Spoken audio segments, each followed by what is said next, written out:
Allô, allô, c'est Marie-Christine. Pour beaucoup d'entre nous, l'appréciation et l'approbation des autres sont d'une grande importance à nos yeux. Alors, il n'est jamais facile de se rendre compte qu'une personne ne nous apprécie pas, particulièrement quand c'est une personne qu'on aime. On a tendance à croire que si on fait de notre mieux, on devrait être aimé ou du moins être toléré par la majorité des gens.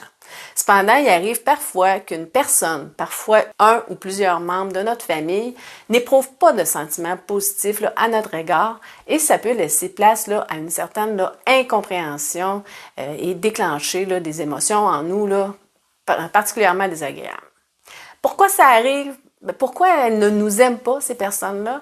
Voici quelques raisons courantes pour lesquelles une personne ne nous aime pas.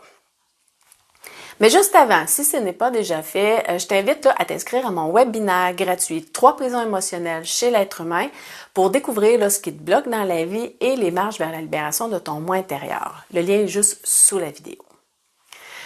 L'une des raisons principales est liée aux différences fondamentales dans les valeurs ou les personnalités. Ce qui est important pour une personne ne l'est peut-être pas pour une autre. Et ça peut créer une barrière émotionnelle entre les deux personnes. Si on est une personne extravertie et expressive, quelqu'un de plus introverti ou réservé pourrait se sentir mal à l'aise en notre présence et vice-versa. De la même manière, si nos valeurs, croyances ou modes de vie diffèrent trop, il peut y avoir des incompréhensions, voire des jugements. Sans même s'en rendre compte, notre manière d'être peut simplement ne pas correspondre à la vision du monde de l'autre personne.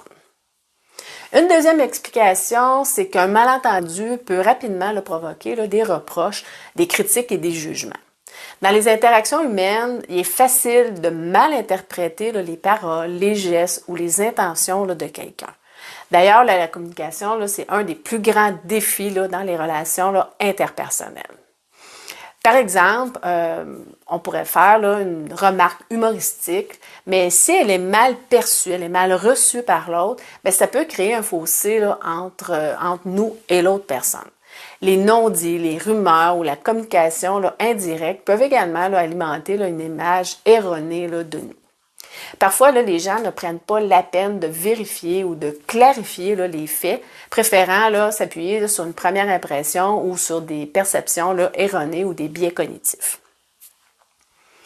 Une troisième observation, c'est que la jalousie peut également être un facteur important.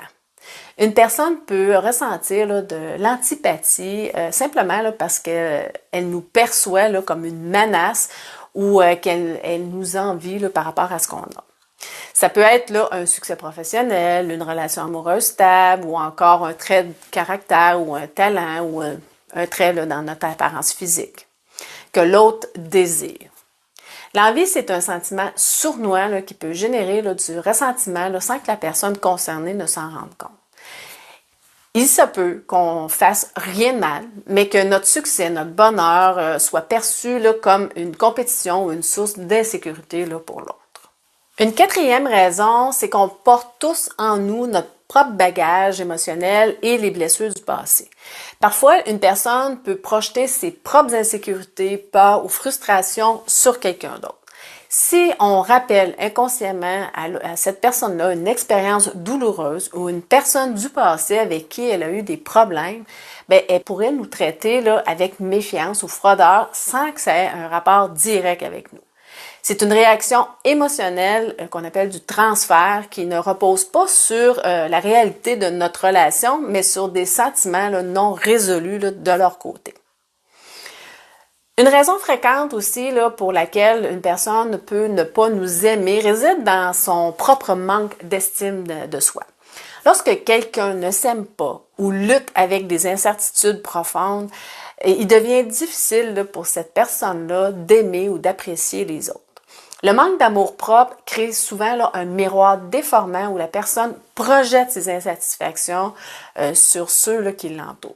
Dans ce contexte, notre présence, notre réussite ou même notre bien-être peuvent accentuer ses propres sentiments d'inadéquation, renforçant ainsi un ressentiment qu'elle ne peut même pas, parfois même pas expliquer. Le problème ne réside donc pas dans notre comportement ou notre personnalité, mais dans la difficulté qu'elle a à s'accepter elle-même, ce qui bloque sa capacité à apprécier les autres de manière authentique. Une sixième explication, c'est qu'il arrive aussi qu'une relation ne fonctionne tout simplement pas parce que aucune des deux parties ne fait l'effort de vraiment connaître ou de comprendre l'autre. L'appréciation mutuelle peut demander du temps et de l'énergie. Si une personne ne se sent pas valorisée ou comprise, elle peut rapidement développer un sentiment de distance, voire méfiance. Sans cet effort, il devient facile de rester dans des préjugés ou des idées fausses à propos de l'autre. Finalement, il nous arrive qu'on ait une part de responsabilité dans le fait qu'une personne peut ne pas nous apprécier. Elle réside dans nos propres comportements ou attitudes. Parfois, sans s'en rendre compte, une personne peut être perçue comme trop exigeante, trop envahissante, ce qui finit par fatiguer ou frustrer les autres. Être constamment en demande, qu'il s'agisse d'attention, d'affection ou de validation, ça peut créer un déséquilibre dans les relations. De même, le mensonge ou la manipulation, même à petite échelle, ça peut engendrer une perte de confiance. Les gens se sentent instinctivement repoussés par ceux qui ne sont pas authentiques et qui cherchent à contrôler la dynamique relationnelle. Ce type de comportement finit souvent par isoler parce qu'il devient difficile pour les autres de maintenir une connexion sincère. Donc, il est important quand même de prendre du recul et de s'interroger sur ses propres actions pour comprendre si elles contribuent en partie aux tensions et aux conflits avec les autres. Accepter que tout le monde ne nous aime pas, c'est important. Il est important de comprendre qu'on ne peut pas plaire à tout le monde et c'est pas à cause de qui nous sommes en tant que personne. Les raisons pour lesquelles quelqu'un ne nous aime pas peuvent souvent avoir plus à voir avec l'autre personne qu'avec nous-mêmes. De l'autre côté, il est impossible aussi d'aimer tout le monde. Bien qu'on puisse avoir le peu ou pas d'estime pour certaines personnes, il est toujours possible de coexister avec ces personnes-là dans le respect.